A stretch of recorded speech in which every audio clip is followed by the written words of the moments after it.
My name is Kimberly Dutton, and I am interviewing Robert Blinn. It is 7708. Hello. Hello. Please tell me why you came to Ashland.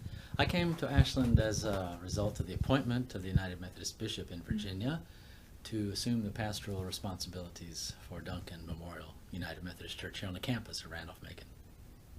Where were you living before then?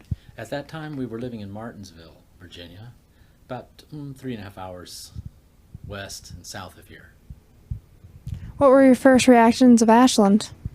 Well, I had known about Ashland over the years as the place where Randolph-Macon College was located and as a small town within the general metropolitan area of Richmond, also as the town closest to King's Dominion. So my impressions had been good. I attended a small United Methodist college very similar to Randolph-Macon, Emory and Henry in Southwest Virginia, and my college was also Division III, and we played a lot of sports against Randolph-Macon. So I had an impression of the college as a pretty fierce competitor also over the years. Did you ever know anybody that attended the college?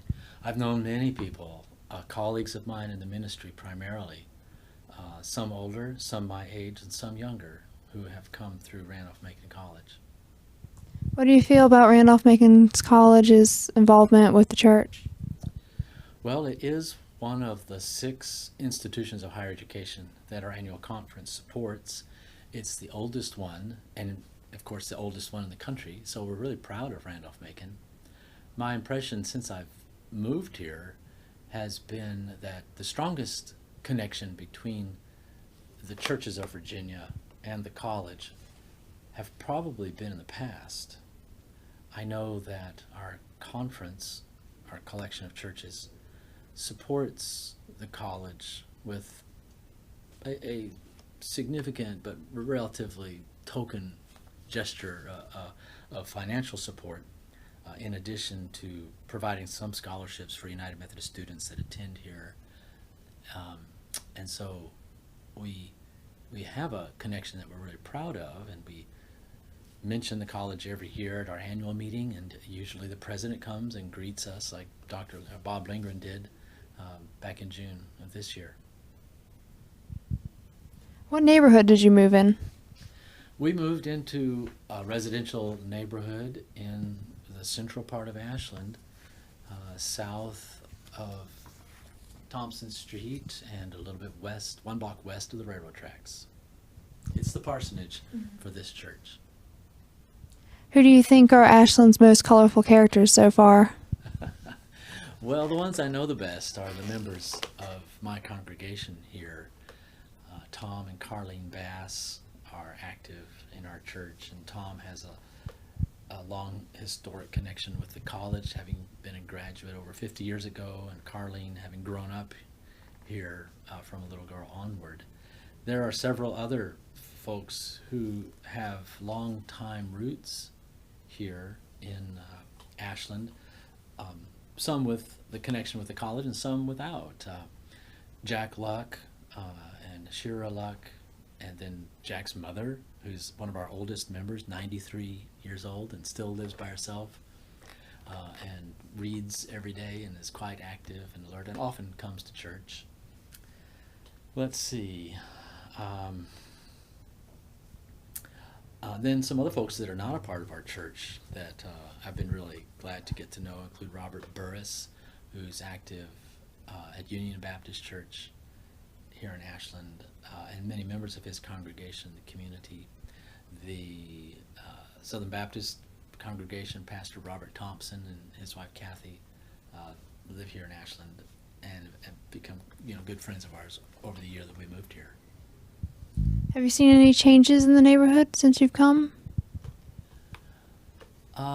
No, since we've lived here a relatively short amount of time, the main changes that we've watched have been the weather, going from summer into fall and fall into winter and winter into spring and spring into summer. It's been really beautiful. We've really enjoyed the moderate temperatures here. It's not too hot, it's not too cold, it gets plenty of rain. We really appreciate the way the campus looks. A lot of work goes into keeping it looking tip-top shape, and since church is located right across the street, it's very pleasant to look at. I often ride my bike from the house to the church. It's less than a mile.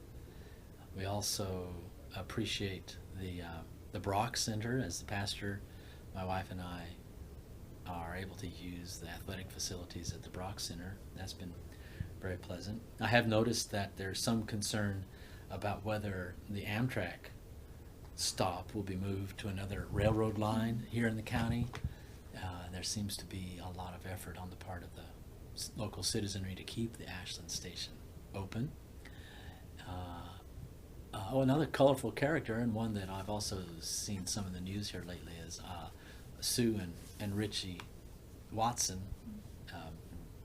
Dr. Watson just recently retired from the college, and Sue has been a school board member for over 30 years in Hanover County. And I was really grateful to see so many folks come out in support of her ongoing appointment as a school board member in Hanover County. She received an honorary doctorate from the college this year and has been a longtime member of the church. Have you taken part in any town events such as the Strawberry Fair? I attended Strawberry Fair. The church, of course, right on the route, had several booths and activities related to it. I had really been looking forward to it since I'd never even heard of it or been to it before. It was an extremely hot day, and so people said the crowds were down, but still, it seemed like there were thousands of people right here on the main street. That was really, it's great to see, although it was almost unhealthfully hot that day.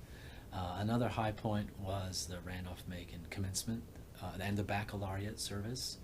I've come to really appreciate Daryl Hedrick, the chaplain for the college, and also Chris, the music director, the choir director. He does a great choral program.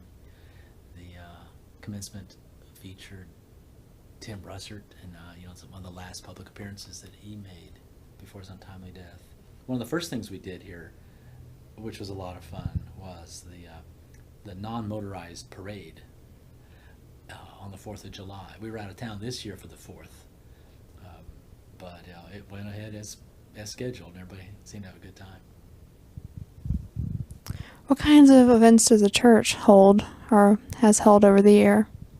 Well, we reach out to college students in a variety of ways. We have a college Bible study class that meets on Wednesday afternoons. We offer exam time, home-cooked meal, sit around and talk. Very relaxed thing during exam weeks. We have a full-time music director, William Gordon, here at our church, and he not only directs the variety of choirs and handbell choirs and the other staff that work with our children and youth choirs, but he also is a director in his free time of the Central Virginia Masterworks Chorale, which brings a lot of community people together who love classical choral music, and that's been great to see the kind of music that, and just the cultural offering that brings to the whole community. Yeah, there are some other things. The church has mission trips that it organizes. We're sending a group of youth to the Oklahoma Indian country to work on houses and other projects there through the church. We're also sending another group to inner city District of Columbia later this summer to also do ministry with some children up there. What do you feel about college student involvement in your church? Well, we really appreciate it, and over the years we've had several. One of the programs that the college sponsors is the Bailey Scholars, and these are persons who are who've declared an interest in some kind of Christian ministry as a career, and so we see several of the Bailey Scholars that come and participate in some of our programs. And then there are between 10 and 20 students that attend one or other of our worship services on Sunday morning. There are several faculty and retired faculty that attend the church, and some staff who are not faculty but part of the college staff, also a part of the congregation. Mr. Luck that I mentioned earlier is a trustee. We have some emeritus trustees, also part of our congregation. So it's not as much as I would like to see. I don't know if you're really interested in hearing more about that, but this seems to be like a perfect opportunity for the college, with its emphasis on academic learning and especially science, the sciences, to be a resource to the church, which represents the religious side of culture. And on the other hand, for the church, with its emphasis on religious teaching, to be a resource to the college, not just the students, but the faculty and staff as well. That there are a lot of interesting efforts to bridge that divide in our current culture right now between the scientific world and the religious world. What kind of efforts? Well, for example, there are brain researchers, neuroscientists, that are trying to understand what we mean by mind and personality, and finding how much of our understanding of ourself is shaped by our social contacts, obviously our parents and other family members, and then friends and acquaintances. That human contact is very much a part of what we mean by religious community. That you can be spiritual or you can be religious in a certain way by yourself, but even that is something that you learned or came to appreciate through your contact with other people. And even if you like to practice that on your own or with your own family, it's still important to nourish that from time to time with a larger group of people. So from the side of religion, which looks to supernatural sources, so to speak, for truth and for understanding or making sense of experience, we see scholars and scientists and researchers in the scientific world also trying to understand the importance of, in this case, social interaction, human community. In other words, the struggle to understand what is reality and what is the nature of truth in general, not just religious truth, but even scientific truth, is in part determined by the observer, and how the observer has been shaped by his or her culture or society. And it's impossible to really get an objective standing point to observe anything. You're influencing it as the observer. And so we think, well, in the religious world also, we don't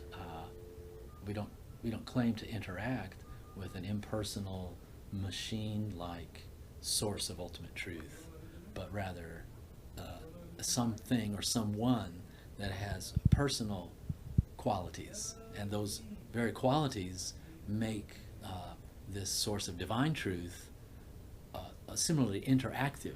So that when we interact with God, God's heart is affected, and we use religious language to talk about that.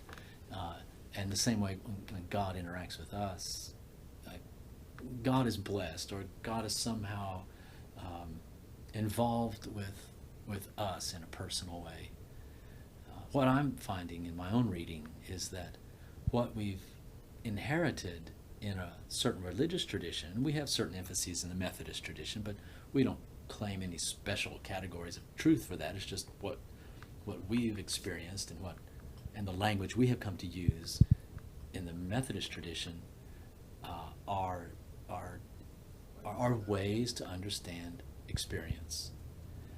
And what the scientific community does is constantly test a variety of hypotheses and listen to what other scientific communities in other parts of the world have done with their hypotheses, and to struggle to bridge the differences in language and do the right translations, and then to come up with some provisional truth, and whether it's medical or practical in terms of technology, to make that as widely translatable and as beneficial as possible to the largest number of people. That's pretty much what religion is trying to do too. Different religious traditions, we say, hey, here's what we've discovered in our experience, and we'd like to see if it wouldn't translate to your experience, and see if it would be a benefit to you.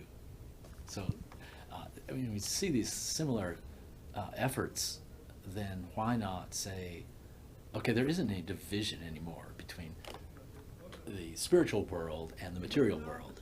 That the material world is full of things we don't understand, and that we could identify as being somewhat spiritual in terms of like social contact or social context, and then the religious world has things that we say are absolute truth, as though we've tested it scientifically. Well, we haven't really tested it scientifically, but we do have this body of tradition that's tested it over and over again, and it keeps coming up true in how we live our lives. So it seems like there's a lot of room for conversation there. And so a church on a college campus, an ideal place for that. Are you thinking about creating any programs to address that? Well, now that I've finished 1 year here and basically gotten to know the congregation and found my way around the college, I'm just now finding out, like, that's the library, okay, and that's the president's office. And now I feel like I know my way around a little bit more. What I'd like to do this year, my personal goal, is to get to know more faculty members and to establish at least a personal connection, like, hey, I know you. One I recently met is George Spagna, who happens to be on the town council in Ashland. So he's a very community-minded person. I know he's also active in his local church and several church and social organizations like the Ashland Free Clinic. I'd love to meet other people like that not part of my church, because our paths wouldn't cross, but because they're part of the college, it would be fun to get to know them and find out what they're doing and what they're talking about. What do you think is most important to people in your community? Well, it's probably not much different than it is in any community. The things people identify to me as most important include security of property and of life, an economy, and people can work, basic things like clean water, clean air, good schools, public schools, and access to private schools if that's what people choose. So these things are the common good, would be pretty obvious things, but then the freedom to worship or not to worship, but to understand that there isn't going to be any compulsion one way or the other about that. I think that's really important to people. What are major gathering places that you've been to in Ashland? Well, I've been to meetings at the library. I've been to meetings at the town offices, the town hall.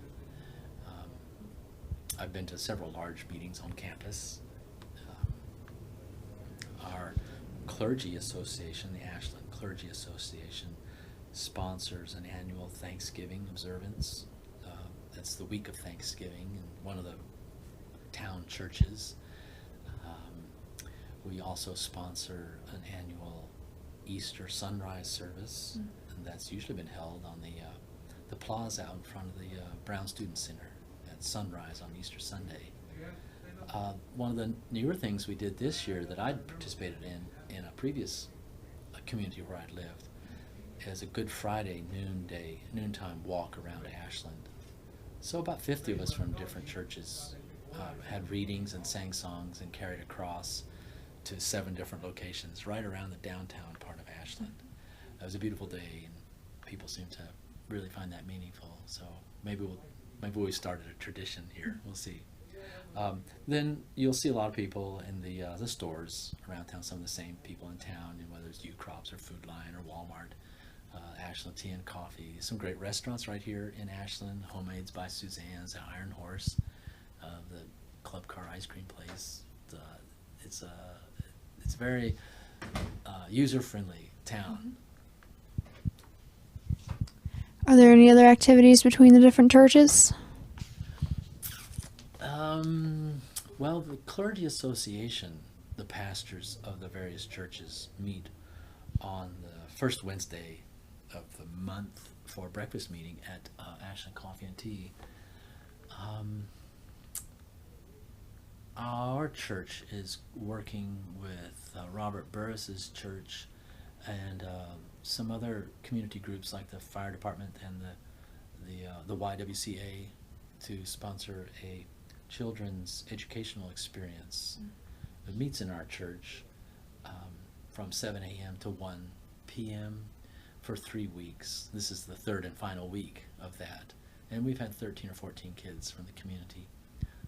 So we're sponsoring it at our church as far as the location, but we've tried to make that a community event as much as we can.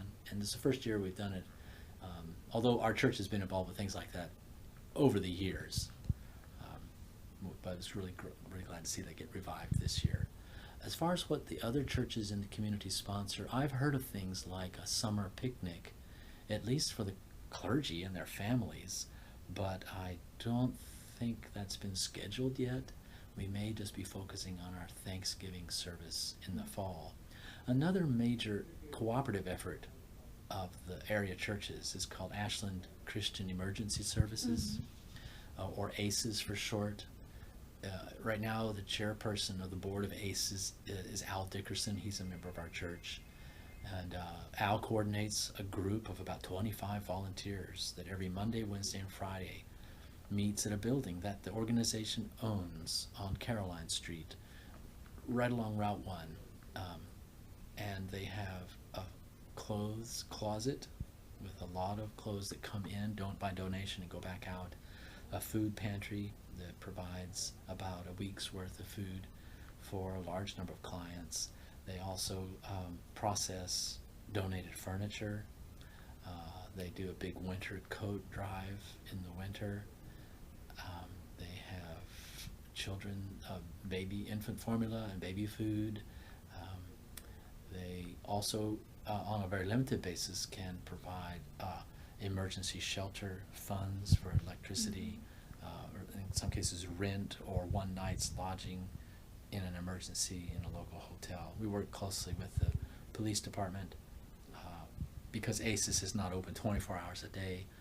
The police department will try and help someone who needs emergency shelter, and the ACES will come through and pay for it.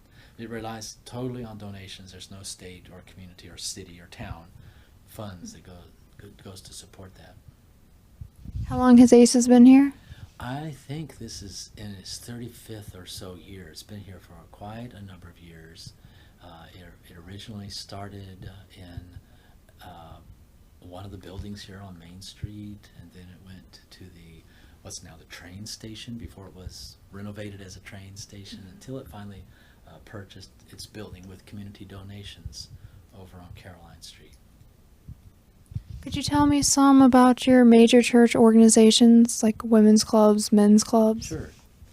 The United Methodist Church here was founded in 1853, and so over the years, its organizations have been called by different names. Currently, we have what we call United Methodist Youth, which is for students in 6th grade through 12th grade, and they have weekly programs. They're the ones who are sponsoring these mission trips this summer, and they do worship activities and Bible study and fellowship things and service projects throughout the year.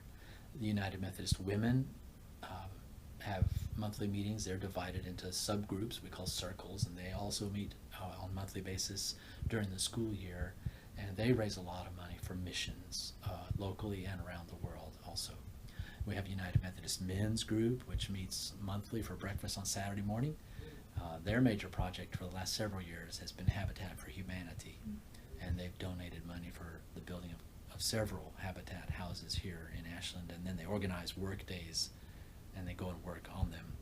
Our missions team at the church plans and organizes mission trips, sometimes in support of ACES. There's also a ministry in Petersburg, which is considered an inner city ministry. There are United Methodists who work there full time, and we partner with them, and we go down there for work projects and things like that. The mission team also has sponsored in the past trips to Hurricane Katrina affected areas of Mississippi and Louisiana.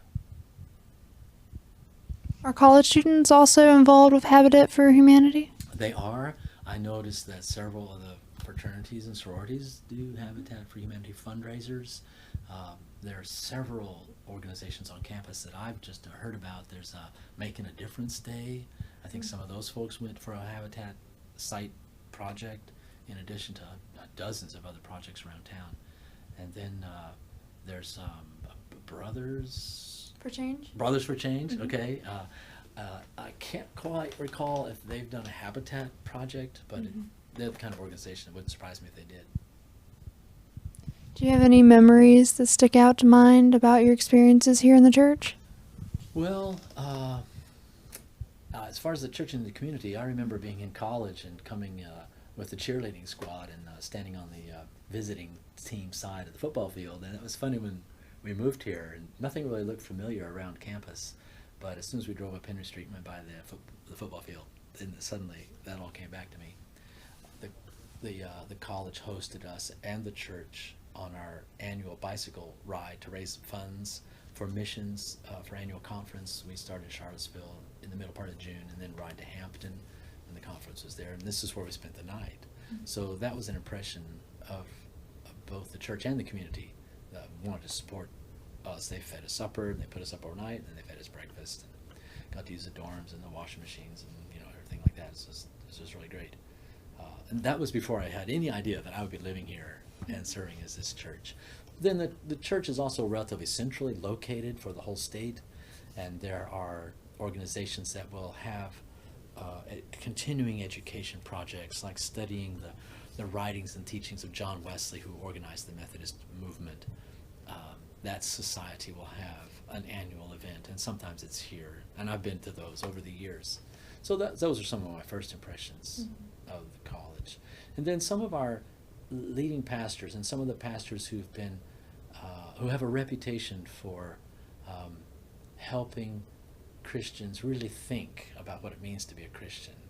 And in some ways, I guess you could say more on the liberal side of things rather than, but those labels are not all that useful, because you'll have some people who don't think very clearly, both liberals and conservatives. But it's just really an honor for me to be the pastor here and see the pictures on the walls of some of the people who've been the pastors here before, and they've been some of our leading thinkers and promoters of a progressive kind of Christianity that unites faith, thought of as an intellectual or a mental belief system, with action and service in the community.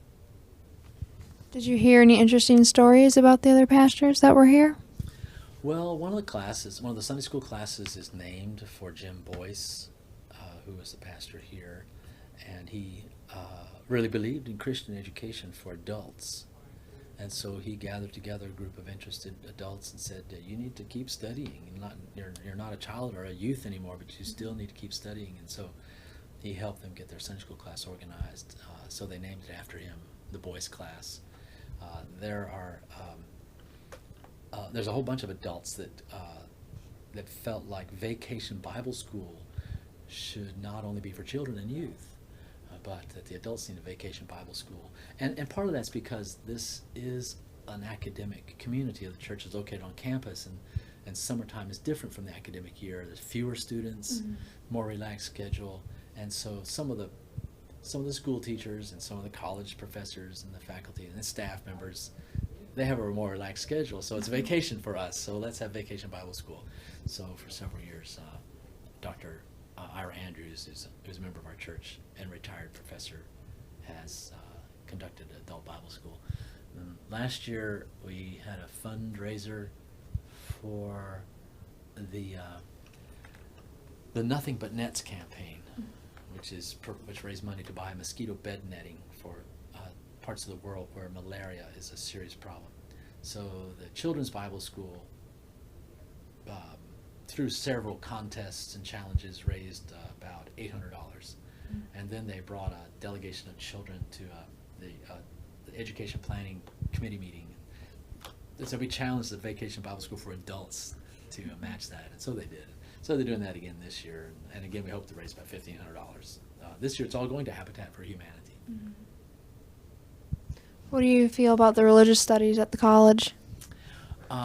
Well, it has a great reputation. Dr. Andrews, I just mentioned, retired professor of New Testament. He's well known throughout the annual conference for his leadership.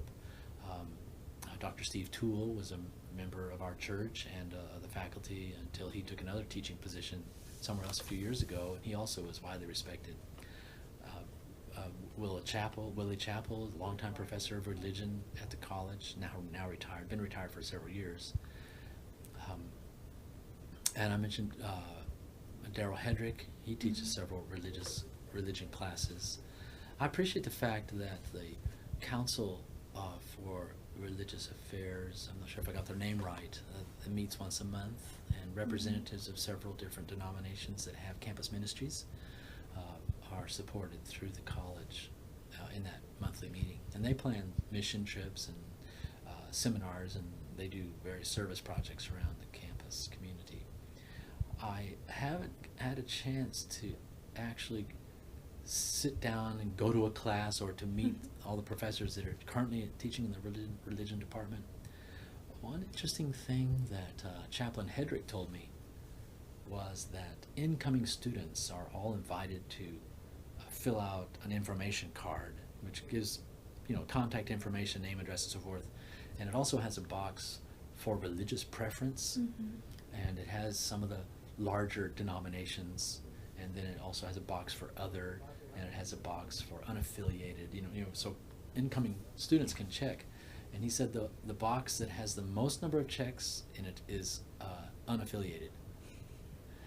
He's not sure if that means that that the students are actually have no religious background or denominational affiliation, but they would just rather check that rather than put themselves in a certain community right off the bat.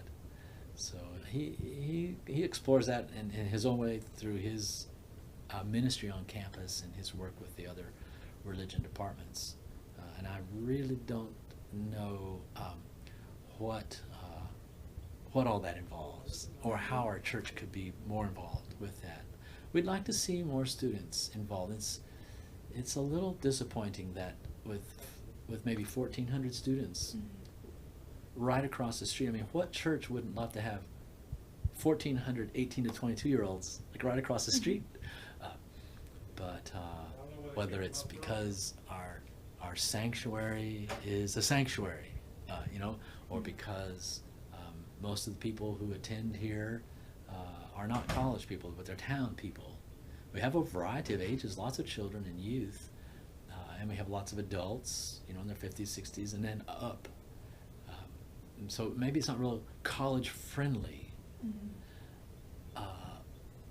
But then religious attendance at religious services used to be required at Randolph-Macon, and not that long ago. And I'm not saying it should be, but since there is no encouragement on the part of the college to be involved in religious activities, and I'm not sure that the college wants to do or should do it. I wouldn't want to have a lot of students coming here only because they had to, Right. or because they got credit for it. But on the other hand, there are events that we sponsor that attract a large number of students. And when we feed them, when we have a speaker on a certain topic, like we had a state legislator, state senator came and talked about transportation issues. And I think some students got credit for attending that, but then others just came because they're interested. We're having a speaker on the environment come in the fall, and we hope to get a lot of people from the church and from the college to come and listen to him. We call that ministry Hot Topics, and we'd like to see more students come. I think again there's that numbers thing. When we have potentially, we could have hundreds of students, and we only have 50. Some people in the church think, well, we haven't been very successful. But I think 50, well, on Sunday morning we might have 12 or 15. So 50 is a great turnout. It's just a difference of perspective. What do you think about the church structurally? Well, this church is really interested in streamlining its structure and organizing itself for the areas of ministry to care for the congregation and all of its ministries, and what it does to reach out to the community, both in ministries of invitation and welcome, and also service and mission. So I've been really pleased with the way the church here wants to be organized, and we've done some reorganizing, and people are really stepping up. Like any institution, the church is subject to inertia or to a tendency to do things the same way, and some of those things are good things, and some of them become habitual, and nobody really knows why we do them anymore. So they're of questionable value, and then there's some people who will say, well, if we start changing this and changing that, then it means we're going to start changing the things that are really valuable. So we don't want to change the things that are really valuable, so we don't want to change anything. Other people realize that change over the decades is what has kept the church relevant, kept it alive. And so we as a congregation are trying to step through that minefield of balancing the need for creative and refreshing relevant change, and holding on to the things that we never want to let go of. So that's where I find myself right now after a year here. I guess the honeymoon is over in some ways, and people are really looking to see what changes can be made, that should be made, and what changes that we'll avoid that potentially are dangerous changes. So that's where we are right now. Are there any interesting rooms in the church? Any rooms that are special? Would you like to look around? Or there's the sanctuary. That's probably the most important room in the church. The office suite and the colonnade, which connects the office suite with the sanctuary, is one of the newest additions to the church, about 15 years ago. And then there's the fellowship hall, which was built the same time as the sanctuary, and over it are educational classroom spaces. So lots of classroom spaces in addition to the fellowship hall.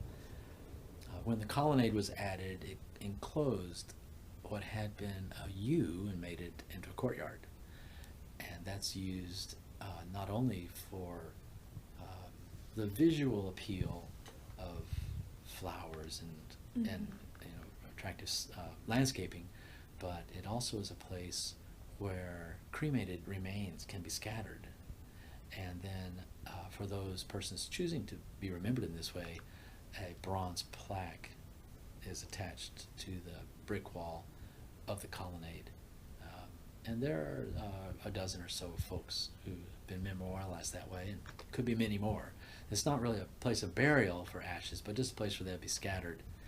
If that's the primary location, then rather than a headstone or ground stone, the bronze plaque on the wall names the person. That's very interesting. So those are some of the more interesting places. We just recently replaced the 3-story high windows in our sanctuary, and it doesn't really change the appearance that much, but when you look closely at one of the old windows, you can see how badly in need of repair, and because the church building itself is about 60 years old. So there are several projects that the trustees are working on now to renovate and repair, and in fact upgrade. We're thinking about doing some major upgrading of our kitchen and restrooms, and maybe even adding a 3rd floor to our educational building and putting an elevator in. We don't have a lot of space around the church because we're right in the middle and surrounded by the campus. So vertical seems to be the only way we can actually increase the floor space. Have you ever used Blackwell for any of your activities? Yes, we have a very beneficial relationship with the college for the use of Blackwell Auditorium. Last March of 2007, after a period of study, the church sponsored a monthly series of contemporary worship services, and they were held in Blackwell Auditorium. Singing recently composed praise music, and having a more relaxed order of worship with the use of drama and projected words and images. That seemed to be successful. The associate pastor who organized that ministry was transferred to another church in Virginia Beach. So we lost his leadership, and the senior pastor moved that same year. So that's when I came. The contemporary band, the band that played the contemporary music, was invited to play at the 8:30 hour, and we tried that for a period of months, and we found that that was not a very convenient hour for a lot of people that we were trying to reach to come to worship then. Like college students, 8:30 on Sunday mornings. It's not a time when there are just masses of them out and about. And families with younger children, that was also kind of hard to make. So in March of 2008, we, after a lot of planning and working with the college, began a 9:30 worship service in Blackwell Auditorium. The college provides the space free of charge to the church. We haul in a fair amount of equipment and set it up, and the band plays a recently composed praise music, and we project the words on the screens, and we have meaningful videos that fit with the theme for the day, and sometimes have drama. Get a lot of youth involvement in that. I've heard recently from one of the people that works with our college student Bible study class that there are some students that play music in a band, or could form a band, and they might join us in the musical leadership starting in September on maybe a bi-weekly basis or a monthly basis. How does it feel to be in the center of the universe? Yeah, it's a great image. I never got to know the former mayor Dick Gillis, but it's a thought-provoking concept that Ashland can claim to be somewhat central geographically to the state, to the state's rail lines, and the train and rail has been an important part of the development of the college and the town. It's the intersection of these two bicycle routes. One goes east-west and one goes north-south, and so it intersects here. That makes us central that way. But then philosophically, you think about the center of the universe is always where you are, and so to think about the way we develop our understanding of our place in the universe and of our role and of what our purpose here is, and that's what college students should be doing, besides making friends and experiencing freedom, and choosing classes and joining groups for service projects and for parties and things. They are also finding out what their purpose in life is, and they are at the center of their universe.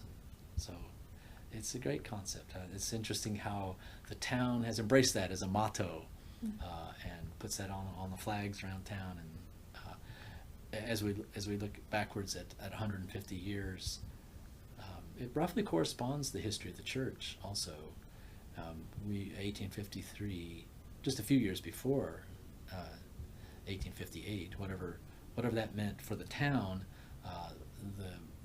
A few Methodist families had gotten together about the same time. We celebrated our 150th year in 2003, so we're really eager to help turn the page and look ahead at the next 150 years here in the town. So what are you doing for the 150th celebration? Well, I submitted kind of an account of our moving here, and how we've been welcomed on Duncan Street, and how we really appreciate the small town atmosphere of Ashland, and at the same time its reasonable proximity to Richmond, and to the cultural opportunities and the hospitals and the universities that Richmond offers. My wife is also a pastor, and while we live here in Ashland, she commutes to a church on the south side in Chesterfield County. It's about 25 miles away. It's not an unreasonable commute. She really enjoys coming back home and spending time off here in Ashland. So it's been it's been fun to both experience the town of Ashland and also Central Virginia and the Richmond metropolitan area. Do you ride the train often? Well, not often. We rode the train on vacation down to Charleston, South Carolina, and Savannah, Georgia, over the winter. Really enjoyed that. Very easy. It's very conducive to conversation. Ride the train. Several folks in our church and community, I have heard, will ride to New York City or even farther. And we have two children, and they both live in the Philadelphia area, so we have ridden the train up there and back. And it's very convenient. Have your children seen Ashland yet? Oh yes, they've both been to visit here. The last time they were here, or I guess it was our daughter and son-in-law, they had found in a health food store in Philadelphia whole grain cornmeal from the Ashland mill. And they asked up there, well, what Ashland is this? And they looked on the wrapper, and everything's Ashland, Virginia. So they came and said, where's the Ashland mill? We found it, and they stocked up on all their favorite wheat and corn products. So that's been fun. And then also exploring some of the historical and cultural things around King's Dominion and the Scotchtown, home of Patrick Henry, these bicycle routes, and then just the combination of being a small town and access to the city of Richmond. That's been a lot of fun for them. They, of course, live in Philadelphia. They're familiar with urban life, and so it's not like come to Richmond to come to the big city, but it's nice to be able to come to Ashland and experience the rural Hanover County feel, but still not be far from Richmond. Have you learned any interesting stories about the history of Ashland? Well, yeah, the importance of the railroad, the town's involvement with the skirmishes of the Civil War nearby and right through Ashland, the movement of the college from its original location to Ashland in the 1870s, the history of the church and how it started in town and then it moved to the campus, and then the old chapel was the church's home for several decades, and then in the 50s the move across the street here to this location. That history is all well documented.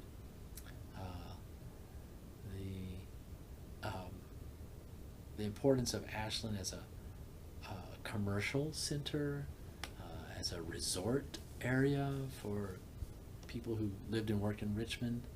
Those have all been interesting features of Ashland, learning about it. Geologically or geographically, the fact that it sits on a wetland and that swampy areas are nearby, several places around Ashland. That's been very interesting to look at, and then sitting in on some of the master planning that the campus has been going through, and the procedures that they have to go with the federal government to actually build on a wetland, and should they, and how do we accommodate the natural environment.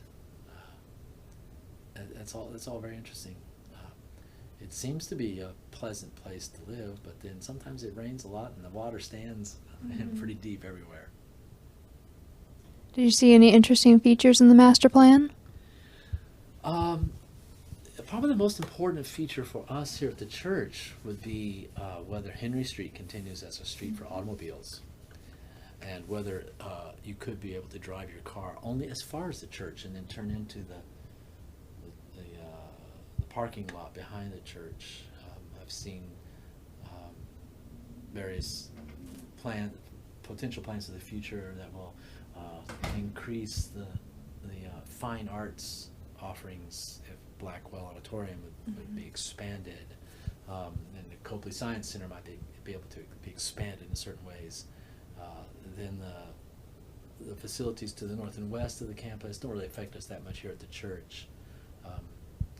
And not really that much at the town, since it's currently undeveloped, or it's baseball fields, and if it's developed into student housing, and that will spread things out a little bit. And Bob Lingren's been talking about his vision for the main street becoming more college friendly, inviting the kinds of businesses that would attract students to shop in or to visit. That's an interesting concept. I'm not sure how long range that would have to be. Mhm. But when you look at other college towns like Charlottesville or Charlotte, or High Point, North Carolina, near where we've traveled, and there are sections of the town near the campus that you clearly are a college town, like places to visit and shop. And you don't really get that feeling when you drive down through the main street of Ashland. If you didn't see the signs for Randolph-Macon College, you'd have a hard time knowing that it was here. Now, that's not necessarily a bad thing. Everything happens on campus like it would on any other college campus. During the school year, it's dizzying the number of activities that are constantly being offered at the library and at the Brock Center, at, the Student Center, all around campus.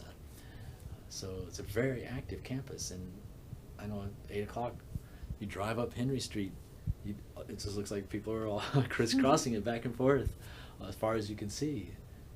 But then for the town itself, you don't really notice that many students. I don't think it's a good thing or bad thing. It's just the way it is here, and whether there's underlying tugs and pulls and desires, can't really tell from my perspective. It seems like the town is really glad to have the college here, and the colleges are glad to be located in a relatively quiet, small town. What about the businesses here in Ashland? Well, personally, they have met our needs, and we enjoy shopping in them. I hope that they find success here. It does seem that the town of Ashland falls into kind of two halves. You've got the historic old town or center part of town with the Iron Horse restaurant and the college on one corner, and other shops and businesses. And then you get to Route 1 and cross it, and then it's geared more for interstate travel with hotels and motels and restaurants, fast food restaurants. I've had people friends of ours who've heard we moved to Ashland. They said, "That's where the Cracker Barrel is." I said, "Well, yeah, that's right. There is one there." And just about every other fast food you could think of. But you don't really get a feeling for Ashland just because you stop there and visit some of those places to shop. It's interesting to see the county growing. There are several sections, subdivisions, and more housing developments are planned. And the business corridor that stretches south from the Walmart down towards Sliding Hill, and you can see that there are more businesses being built along through there, and I suppose eventually the road will be completed that will connect like Gander Mountain Sports and the Home Depot with Champion Glass, and then eventually if the Lowe's gets built and the Walmart. So you can see how that's beginning to grow. Do you think the expansion is a positive thing? Oh, I think it is, as long as the county is able to establish its own guidelines for growth, to require developers to put in curbs, for example, in storm sewers, to leave ample space for parkland and for churches and schools. And as long as the developers are willing to work with the town in terms of its zoning, its requirements, and as long as the county is able to be consistent in its vision for a balanced rural-urban mix, I think it's a good thing. I think people in general appreciate access to shopping. For example, the Virginia Center Commons, I guess that's still in Henrico County, but it's close enough. You go down Route 1 and then you're there. So you don't really think of it as that far away. But there are a few businesses, they're opening up in the Hanover County side. And to a certain degree, I suppose that's inevitable. But the county seems to be very assertive in its leadership, not to be anti-growth, but to be responsible. What do you feel about town politics here? Well, they seem to be fairly participatory.